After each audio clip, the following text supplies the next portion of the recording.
Welcome to Asia Pacific Defence Reporter, your go-to source for cutting-edge security insights in the region. Get ready for rapid-fire analysis and commentary from the Asia Pacific with your host, Kim Bergman. Hello and welcome back. On August the 21st, the government made an announcement about a number of missile purchases. So without any further ado, let's have a quick look at those to begin with. First of all, there were 200 Tomahawk missiles that will go on air warfare destroyers. That's to be applauded. It'll give them a lot of extra capability. But hang on, that was actually announced in March, or at least there was reporting of it in March when the Defence and Security Cooperation Agency notified Congress. Next, we have a batch of AARGM anti-radiation missiles that will equip Super Hornet aircraft and eventually F-35s. Again, good commendable decision, but hang on. Also announced in March. Then we had a second tranche of HIMARS. I've reported on this online. There seems to be something wrong with the pricing on that one. I initially estimated that Australia appears to have paid maybe $1 billion more than we needed to. I've reduced that to 800 million. I've seen other commentaries suggesting that it's 600 million too much. It's a lot of money that at the moment isn't making sense. So I'm doing my best to get to the bottom of that one. The chances, of course, of actually coming up with any detail, given the attitude of defence, are pretty close to zero. Now, there was also a smaller contract. Again, good news for the Israeli company Rafale with the Spike anti-tank guided weapon. They have a joint venture in Australia with Vali for local production. The Spike is the Western world's most successful anti-tank guided weapon. I'm sorry to sound so negative, but there are just certain basic facts that I think need to be pointed out. Now, Army started the process of acquiring a new generation anti-tank guided weapon back in 2014. In 2018, the two ministers responsible, Christopher Pyne and Maurice Payne, announced that the Spike had been selected, and we've had to wait, or Rafale and Vali have had to wait, for 5 years for a contract. And one really wonders what Defence has been doing in the meantime.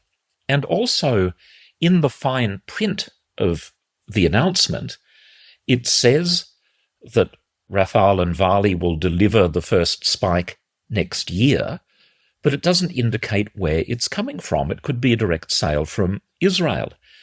It says that the joint venture will present options to government for local manufacture. So even that isn't guaranteed. We're just going to have to wait and see.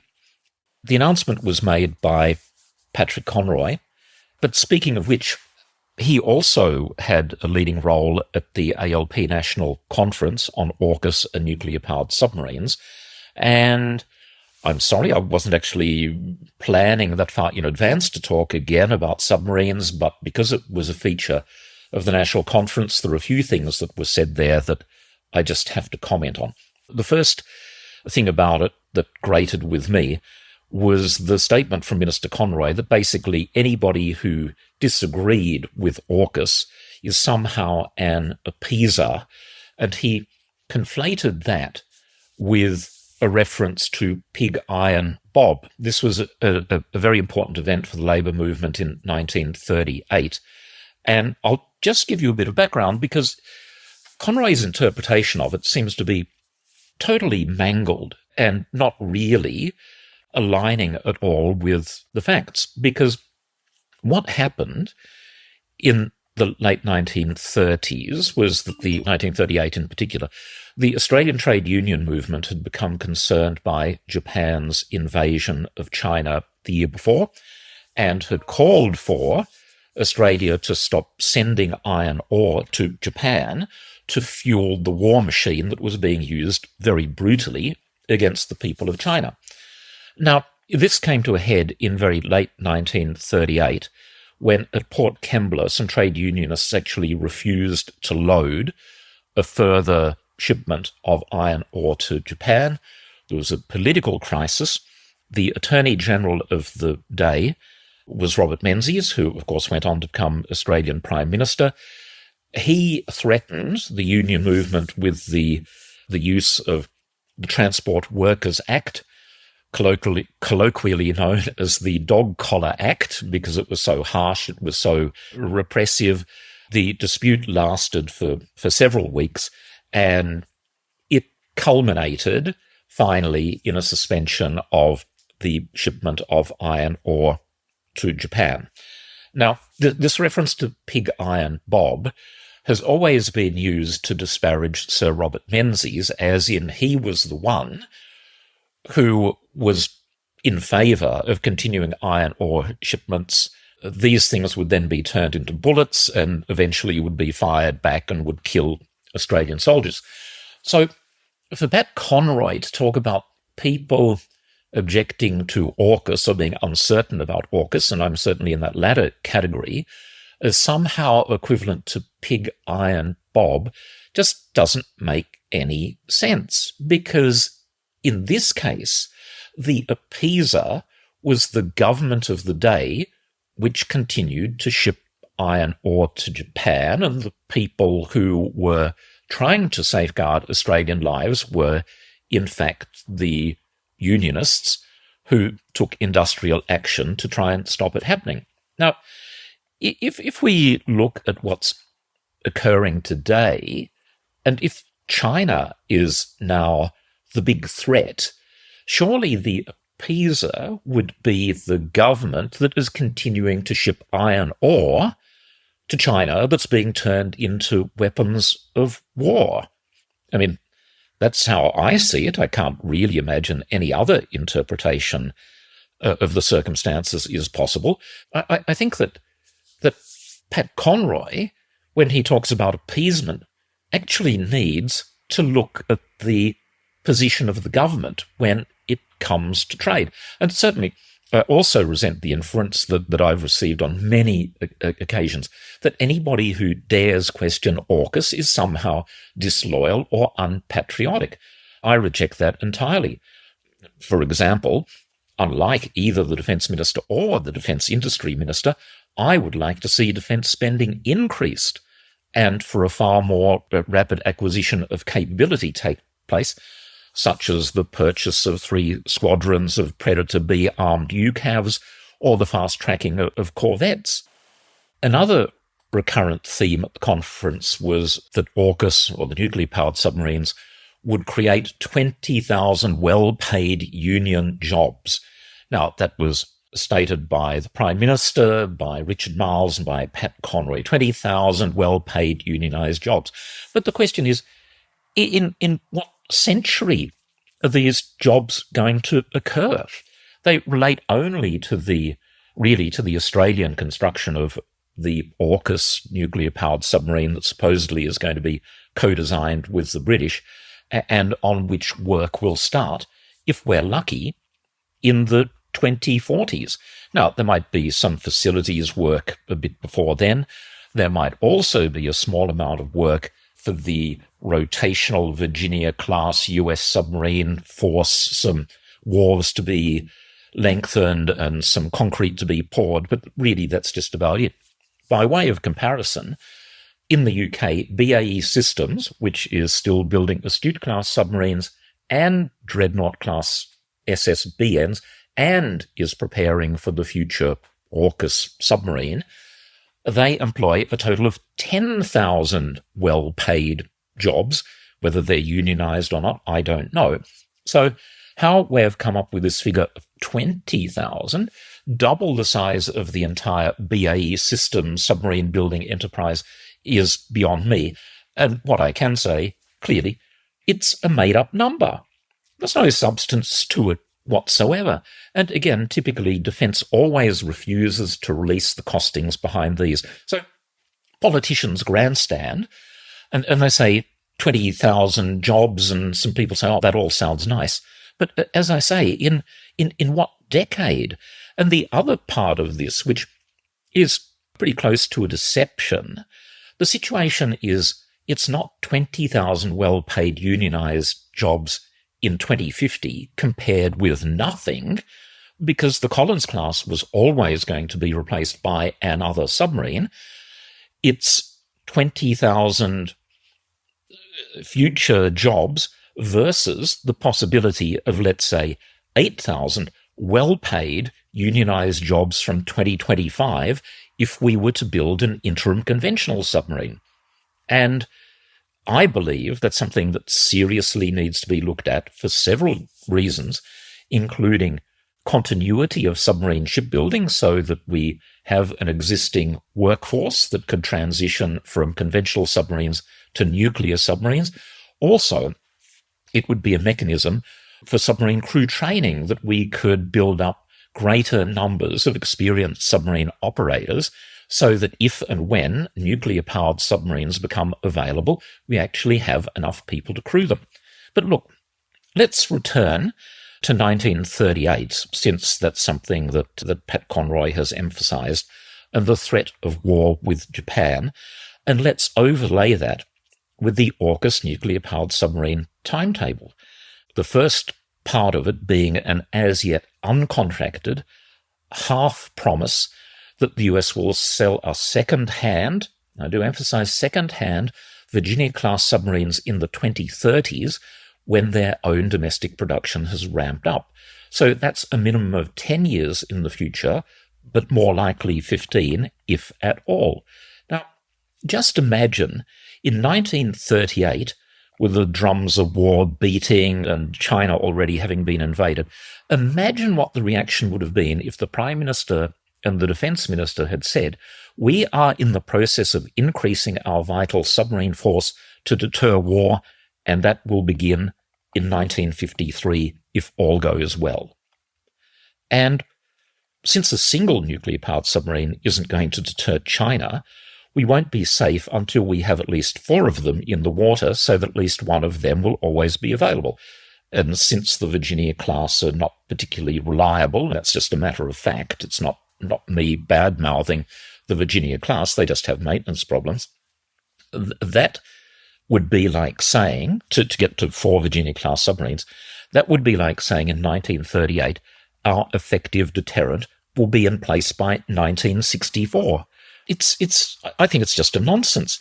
And in fact, our submarine situation numbers are even more dire than I've indicated, because the Collins life of type extension starts in 2026. And that means that even if it proceeds on schedule, a Collins-class submarine gets taken out of service for 2 years, meaning that we will only have 5 Collins-class available until 2038. If the life of type extension takes longer, if it takes 3 years rather than 2, which personally I think is likely, it means we will only have 5 Collins-class submarines available until 2044. Now, speaking of availability, I also have to mention that our 3 air warfare destroyers are also being upgraded, also starting in 2026, and they will be progressively taken out of service for 2 or 3 years. So at any one time, we will only have 2 of them available to go to sea, and of those, whether both or one or none will be available, we just don't know. So that means our entire Tomahawk inventory, remember I mentioned that, is going to be committed to 2 ships maximum. I'm sure China will be shaking in their boots about that. The most effective platform from which to deploy Tomahawks would have been the Collins-class submarine, but the torpedo tube launch version of Harpoon has gone out of production, and we were too slow to order it. Anyway, let's get back to AUKUS and nuclear-powered submarines and the ridiculous timeframes about what's involved here, because this supports my proposition that AUKUS isn't really about submarines. It's sort of this cult status where either you're a member of the cult and just nod and go along with a lot of things, or you're not a member and you're left scratching your head about various aspects of it. And I'll just, for the sake of brevity, mention 2 examples of cult magical thinking that no one associated with AUKUS has been able to explain to me or anyone else. The first which I've touched on before, is the disposal of the radioactive reactor cores at the end of the life of the Virginia-class submarines. Why we have agreed to do that, I do not know. People simply say, oh, that's a problem for the future. It will sort itself out. Well, hang on. A 10,000-ton submarine has to be cut apart. The reactor vessel, which is still at a temperature of many hundreds of degrees, has to be cut open. The highly radioactive, highly enriched uranium has to be removed. It's absolutely toxic. All of the radioactive stuff has to be transported to a safe facility, which has not yet even been built. And yet members of the AUKUS group just kind of blithely say, oh, it'll take care of itself. Well, personally, I would like to know a little bit more about that. Another example of the AUKUS cult magical thinking is that somehow with these second-hand Virginia-class submarines, that the US won't cut off access to spare parts if hostilities suddenly break out and if they prioritize their own fleet. I've already described in a previous episode, this is exactly what happened with Britain and our Oberon submarines when the Falklands War broke out. I have no doubt, because it's just simply logically the way that things would work, if a war broke out with China, the United States Navy would simply say, no more spare parts going to anyone other than US submarine operators. What would we do then? We've got 1, 2, or 3 Virginia-class subs tied up alongside. Again, the members of the cult only indicate it's not an issue, but they can't explain why. But the thinking is even worse than that, because this isn't just about acquiring nuclear-powered submarines, it's about acquiring nuclear-powered submarines from either the US or Britain, because there are a couple of other options, the nuclear-powered Barracuda done by the French in Australia, which would be available in 2032. Some people object, well, that's powered by low-enriched uranium, it would have to be refueled. But what's wrong with building some sort of facility? We will have to construct some sort of nuclear infrastructure to handle the waste from the US submarines that we've agreed to anyway. Now, here's a little secret. Why not cooperate with South Korea? As you know, I'm very fond of South Korea. This isn't known publicly, but I can assure you that the South Korean Navy is interested in nuclear-powered submarines, and they have studied it, I think, in some detail. I don't know anything more than that, but knowing them as I do, it would already have been pretty rigorous. If we really want the most cost-effective nuclear-powered submarine, the most modern, that also guarantees Australian sovereignty, why not three-way discussions, Australia, the US and South Korea, to cooperate on fast-tracking an Australian-built nuclear submarine and leave the sclerotic British economy completely out of it? Now, the reason why none of this is happening, this is my theory, is because AUKUS is not about submarines at all. It is a return to the strategic comfort of the Anglosphere.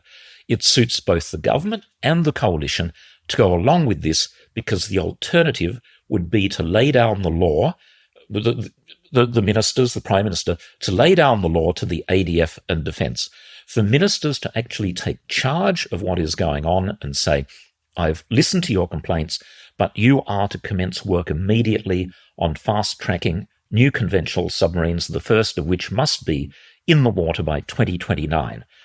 The last time this sort of political courage and nerve was shown by Kim Beazley and the Hawke Keating prime ministers at the time. And the things like, we have listened to your objections about why half the fleet cannot be relocated to Western Australia, and we are now ordering you to do it. We have listened to all of your objections about why government-owned facilities like Williamstown Naval Dockyard should not be sold, and we are now ordering you to do it. We have listened to all of your arguments about why Australia should have another aircraft carrier to replace HMAS Melbourne, and we are now telling you that you aren't getting one. If ministers had the courage to actually direct defence as to what they should be doing, the outlook might be quite different. But no one has the nerve to do it. Also, you'd have to say money is not going to be a problem. The government would have to commit to an increase in defence spending. And why, with all of this background about what's happening in China, there's not more appetite for that? Again, that's another mystery for me. Unfortunately, I'm going to have to wrap up because of time constraints. I was hoping to get to the very funny and also very meaningful story of the time that Air Force officers actually literally ran and hid from a group of Australian journalists. I promise I'll do that next time. It's a very illustrative example of what has been going wrong in Australia. Now, rather than doing the questions that Defence won't answer, of which I have a myriad, I'm going to modify that slightly by saying requests for interviews that I've put in. And a current one is a request to interview the Chief of Navy, Vice Admiral Mark Hammond. This is for the November edition of APDR, which is the one for the Indo-Pacific Conference and Exhibition. And I think over the last 10 years, every Chief of Navy has agreed to be interviewed for that particular edition for pretty obvious reasons. So the sequence so far is this. I submitted a request for interview on the 23rd of June, as I'm obliged to do, formally to the department. On the 3rd of July, the department notified me that my request had been agreed to and they were in the process of lining something up. Then more than a month went by. I'd heard nothing at all. I sent a follow-up on the 9th of August. The reply included that I should submit a list of questions, which, by the way, I sent through immediately. I mean, some journalists don't like the idea of revealing their questions in advance. They prefer more of a sort of an ambush style of trying to trick people up or embarrass them or whatever. That's not my intention. My intention I save that sort of stuff up for the politicians. When I'm dealing with the department and uniformed people, my aim only is to get as much accurate information as possible. Okay? So I sent through a comprehensive list of questions, hadn't heard anything further, sent a follow-up email on the 23rd of August. I've received a reply that the Chief of Navy has been busy, but is aware of my request. Now, I've got to conduct this interview because of publishing deadlines by early October, and I'm getting a sinking feeling, pardon the pun, that Chief of Navy is going to be too busy. I hope I'm wrong, but I've asked tricky questions about things like the second-hand Virginia-class submarines and their disposal. Anyway, Admiral Hammond, if you or your staff are listening to this, we haven't met, but I hope that we will be speaking in the near future. Okay, everyone, again, I'm over time. Thank you very much for listening. I'll tell the Air Force officers running away story next time. That's a promise. All the best. Bye. That's today's Asia-Pacific Defence Reporter. For more in-depth articles, expert opinions and exclusive interviews, visit AsiaPacificDefenceReporter.com. Stay informed, stay ahead. This is your source for all things defence. Until next time.